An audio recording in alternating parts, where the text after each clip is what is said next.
We have received a question. What is the stance of Imams of Ahlul Bayt on Tarāwīh prayers of Ramadan? Is attending and joining Tarāwīh in congregation a bid'ah? Is it better to pray such prayers at home or pray individually? If you look at the sectarian 12-ver Imami Hadith corpus, there are narrations attributed to them forbidding it and prohibiting it. However, after deeper research and look into these narrations, we have concluded that these narrations are not reliable and authentic, and the fabricators actually did a very poor job because they were not able to keep them free of all kinds of anachronisms and inconsistencies, which reveal that these narrations could not have emanated from the Imams of Ahlul Bayt alayhim salam themselves. But khair, that is a separate lecture that we will inshallah undertake in the future. A riwayah in Tahdhib al-Ahkam. This report is narrated from Muhammad ibn Yahya. He says, كنت عند أبي عبد الله عليه السلام فسئل هل يزاد في شهر رمضان في صلاة النوافل فقال نعم قد كان رسول الله صلى الله عليه وآله يصلي بعد العتمة في مصلاه فيكثر وكان الناس يجتمعون خلفه ليصلوا بصلاته فإذا كثروا خلفه تركهم ودخل منزله فإذا تفرق الناس عاد إلى مصلاه فصلى كما كان يصلي فإذا كثر الناس خلفه تركهم ودخل منزله وكان يصنع ذلك مرارا. Says, I was with Imam Abu Abdullah Ja'far ibn Muhammad as-Sadiq alayhi salam when he was asked whether extra units of prayer, yani nawafil, could be added in the month of Ramadan. The Imam alayhi salam replied, yes, the Messenger of Allah used to pray extensively in his place of prayer after the night prayer, yani after Isha. And then the Imam says the people would gather behind him to pray behind him and follow him in his prayer. So after Isha, the Prophet performs a set of nawafil, sunnah, mustahab prayers. And what do the Sahaba, what do the people do? They gather behind him and they pray behind him, because the wording of the riwayah is يَجْتَمِعُونَ خَلْفَهُ لِيُصَلُّوا بِصَلَاتِهِ. They would gather behind him and not just pray furada behind him, no. لِيُصَلُّوا بِصَلَاتِهِ. They would offer the salah with his salah, yani they would pray behind him in congregation. When their numbers increased, when the masjid would become packed, then he would leave them and enter his chamber. Once they dispersed, he would return to his place of prayer and resume praying as he normally did. When the people gathered behind him again in large numbers, he would leave them and enter the house, and he repeated this several times. And this was not a one-time thing, according to the Imams of Ahlul Bayt. It used to happen on a frequent basis. The Prophet would be spotted in Masjidun Nabawi. He's performing Qiyamul Layl. Remember, Salatul Layl, the qira'ah, the recitation is Jahri Salah. It's like Maghrib, Isha, and Fajr, where the recitation is loud. Even if you recite Salatul Layl at home in private, the recitation has to be audible. So the Prophet's reciting loudly. The Sahaba want to follow him in his recitation. So they come and join behind him, and the Prophet continues to pray until the masjid gets packed. Then he would go back to his chamber, and then he would come out again. And when people would see him again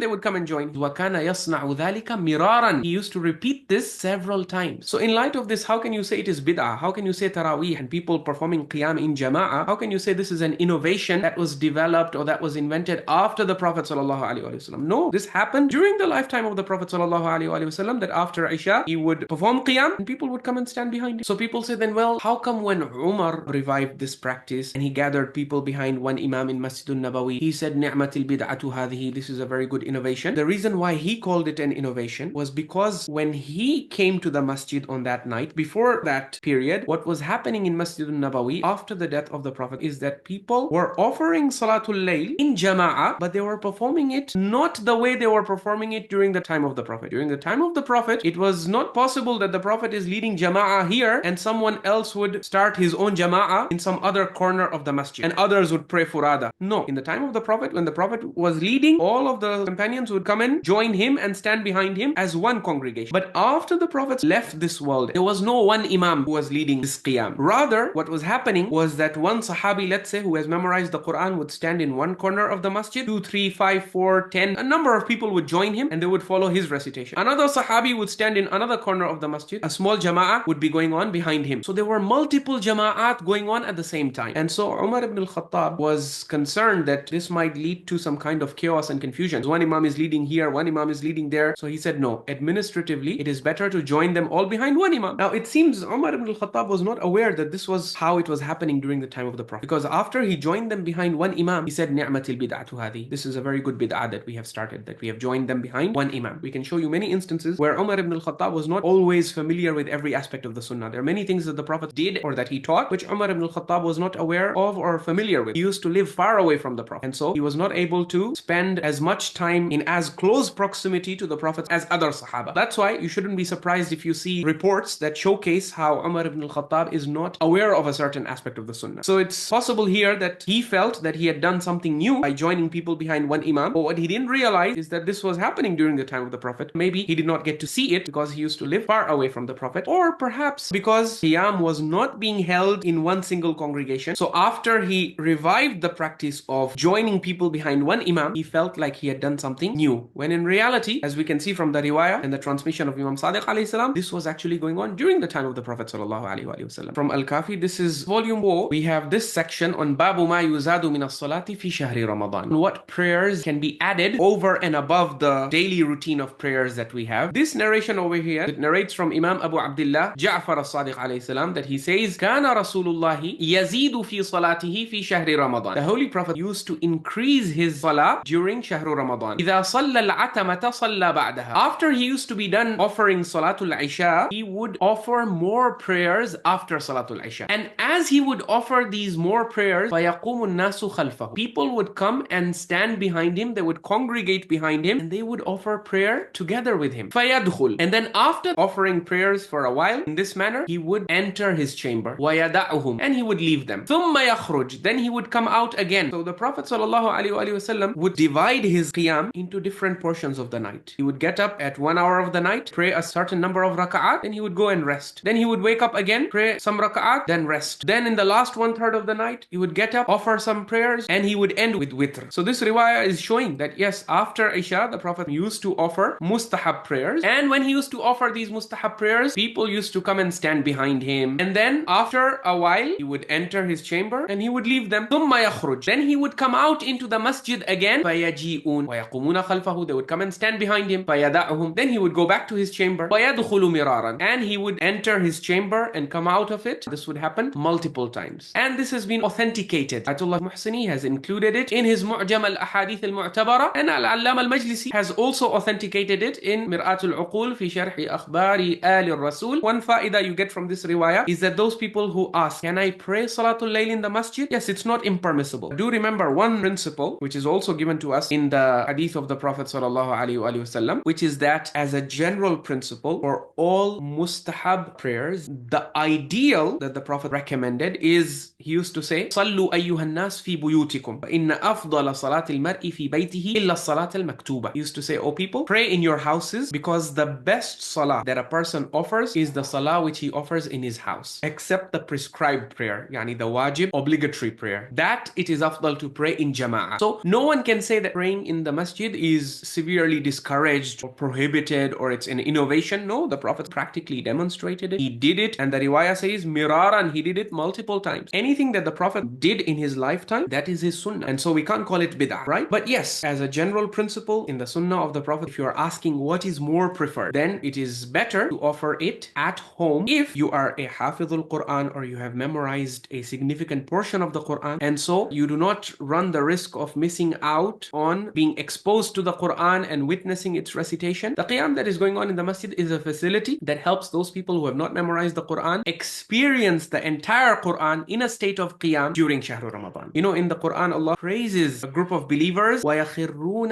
لِلْأَذْقَانِ يَبْكُونَ وَيَزِيدُهُمْ خُشُوعًا. Allah subhanahu wa ta'ala praises a group of believers who recite the verses of the Quran and then they fall into prostration from a standing position. يَخِرُّونَ لِلْأَذْقَانِ. They fall chin first into sujood. So Allah praises them for this. Now, unfortunately, those people who do not recite or listen to the Quran in Salatul Layl, they never get to be a part of this elite group. But when you do recite the entire Quran in Qiyamul Layl, or you follow someone else who's reciting it, then every time a verse of sajda comes, you get to go into prostration from a standing position. Because you might say, well, I might recite the Quran outside Salah. Outside the Salah, most of the time when you recite the Quran, you sit and recite. So falling into prostration from a sitting position is not the same as what Allah is describing in this ayah, which is يَخِرُّونَ لِلْأَذْقَانِ. They fall headlong and chin first into prostration out of humility and reverence. So yes, if you have not memorized significant portions of the Quran and you want to benefit and witness the Quran and experience its glory and majesty in a state of qiyam, but you don't know the Quran by heart, then for you there is a facility. But if that is not an issue for you, you have mashallah memorized the Quran yourself, or you have memorized large portions of it, then you can also do qiyam at home. The advantage in doing it at home in private is that it enables you to have more focus, and also there is no possibility of riya riya and show off. Ultimately, the default for nawafil and mustahab prayers, the ideal default is that they be offered at home. But if you fear that you will miss out on most of the Quran if you offer it yourself at home, then you can also join it in congregation, the way the Sahaba were doing during the time of the Prophet sallallahu alaihi wasallam. Now, there are reports where we are told that the Prophet sallallahu alaihi wasallam, in one night, the Sahaba kept on waiting for him. He did not come out. Or even in these two reports that I presented, it is mentioned that when the masjid would get packed, the Prophet would go back to his chamber. All of these are measures that the Prophet took in order to ensure that people do not end up seeing this mustahab prayer as being compulsory or obligatory. He wanted to practically demonstrate that do not make this prayer into a hard and fast thing. Don't make it wajib and don't start treating it as obligatory, because the Prophet was very concerned that there should be no burden on this ummah. There are all types of people in this ummah, and if this impression spreads that no, this salah is absolutely, it's like fard prayer, you cannot miss it, and if you miss it you are sinning. Yes, they are missing out on a fadl, but it's not something that would deprive them of salvation or earn them the wrath of Allah subhanahu wa ta'ala or anything like that. It's just mustahab, it's recommended, it's pleasing to Allah subhanahu wa ta'ala, and Allah subhanahu wa ta'ala has issued praises for this in the Quran itself. So those who feel within themselves the aptitude for it may perform it, and those people who are constrained by circumstances, they should not feel like they are committing a sin or missing something that is obligatory.